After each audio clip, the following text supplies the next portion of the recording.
Thank the gentlelady from Iowa for yielding.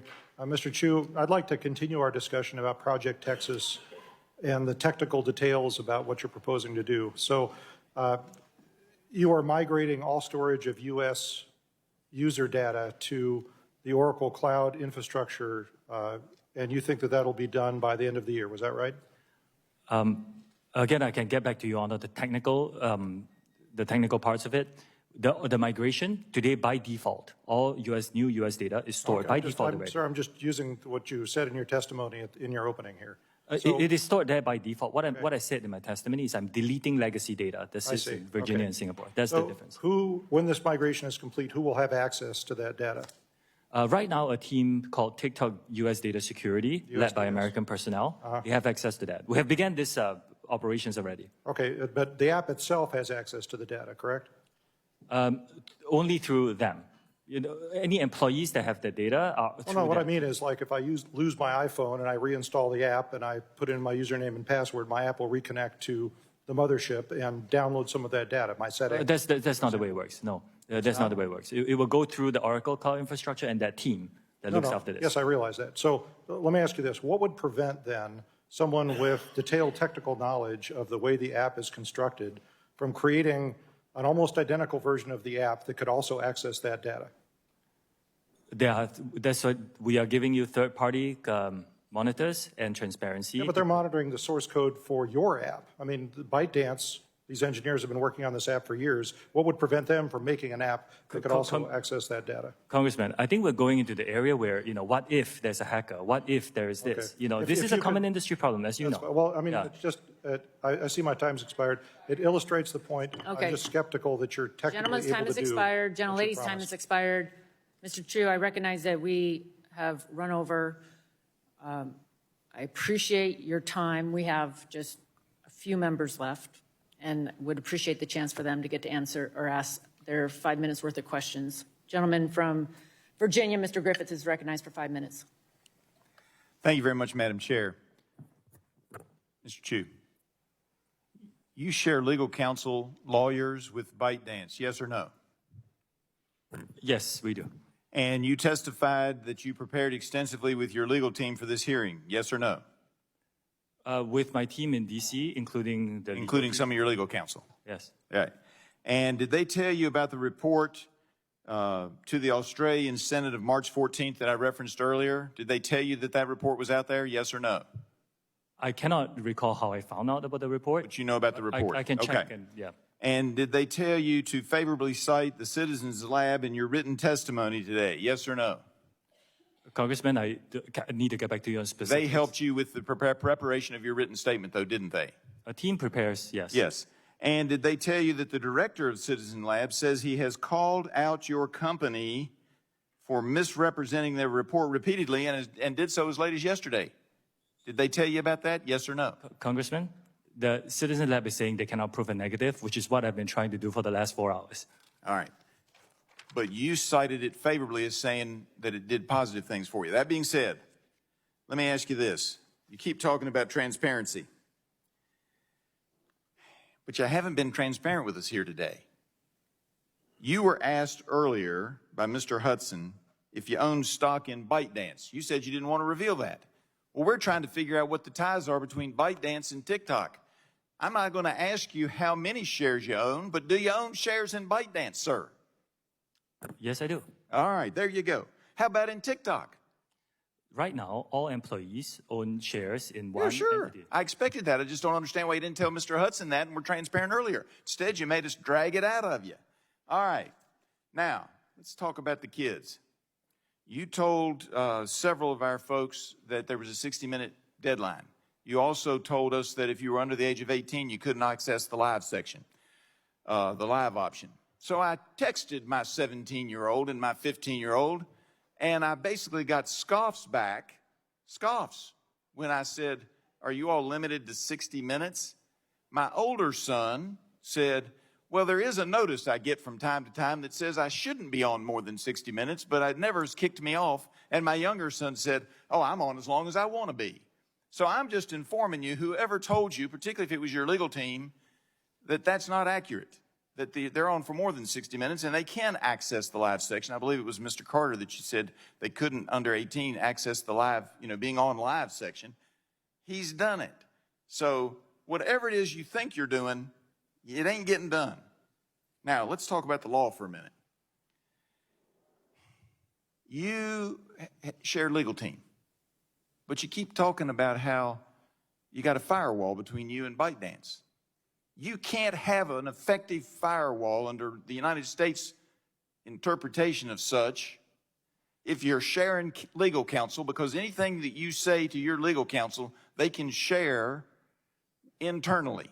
If you've got the same lawyers, now maybe you have two different teams of lawyers in the law firm, but that's not what you said to us today. You said you share lawyers.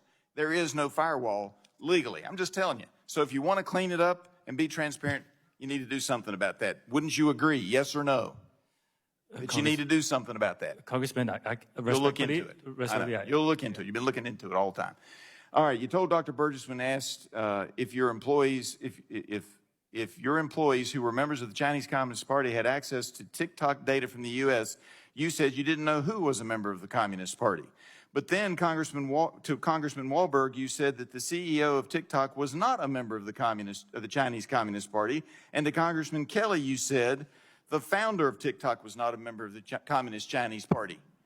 Sir, either you know who is and isn't a member of the Chinese Communist Party or you don't. Which one is it? I submit that you know, and you just aren't giving us the straight story. Clearly, you know, but you denied that to Dr. Burgess. I can ask one or two people, but we have no policy to ask all the employees. I can ask one or two people, but who are in.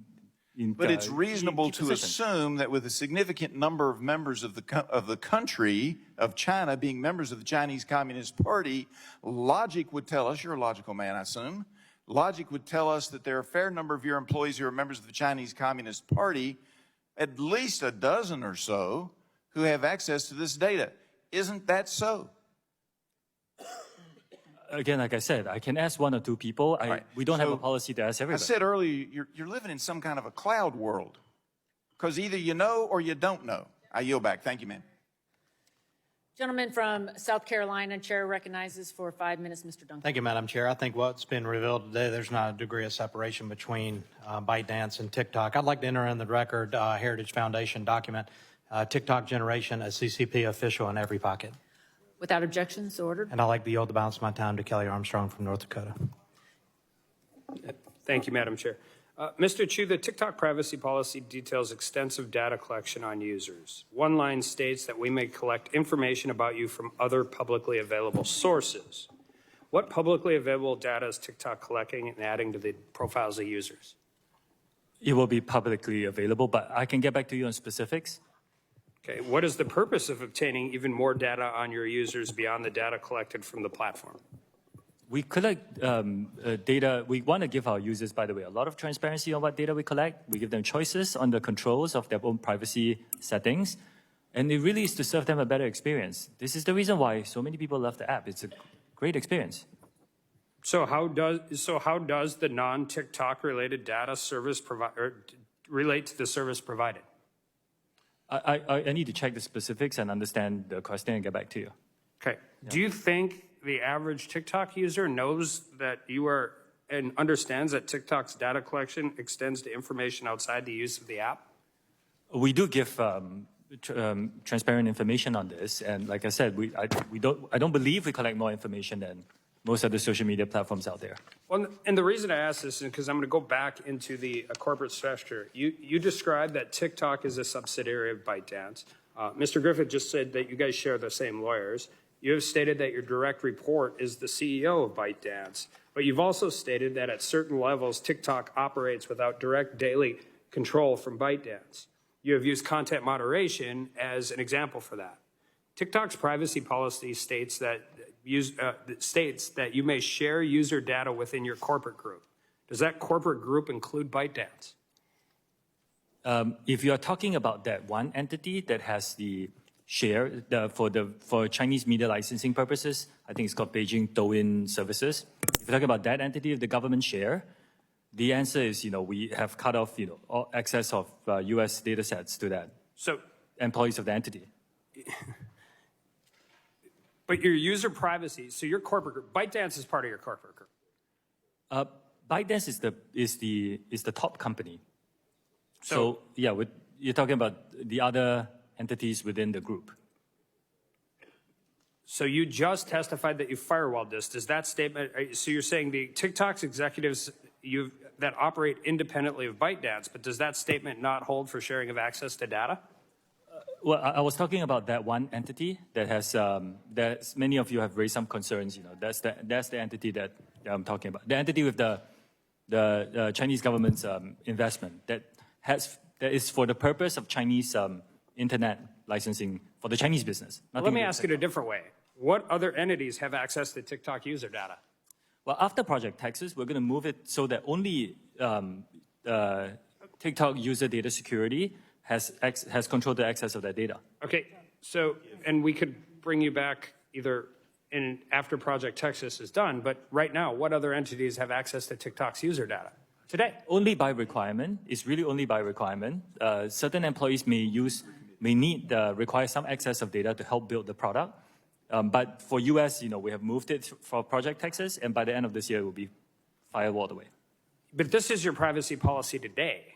Like, I understand what you're telling us, what's potentially going to happen in the future. I have concerns, again, about CFIUS and government involvement, private organization, all of that. I'm just saying this is your user agreement today. So your user agreement says that you share access with your corporate group.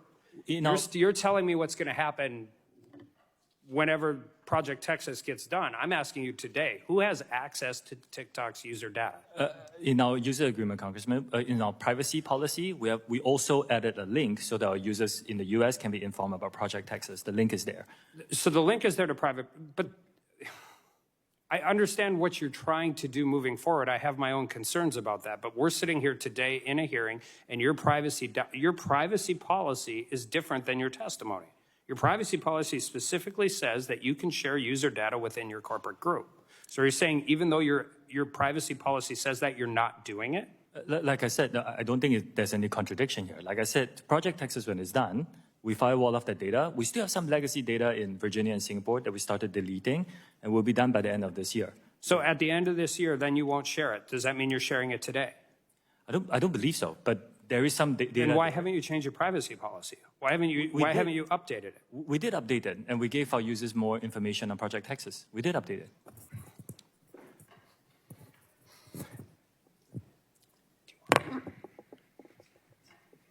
Oh, sorry. Gentleman yields back. Gentleman from Texas. Chair recognizes for 5 minutes Mr. Crenshaw. Thank you, Madam Chair. Thank you, Mr. Chu, for bringing Republicans and Democrats together. Appreciate that. I want to get right to the critical point of concern. So TikTok is able to collect massive amounts of personal data. We all know that. That means it could, if it desired, to use this data to influence narratives and trends, create misinformation campaigns, encourage self-destructive behavior, purposefully allow drug cartels to communicate freely and organize human and drug trafficking. Now, to be fair, all social media companies could do that. But here's the difference.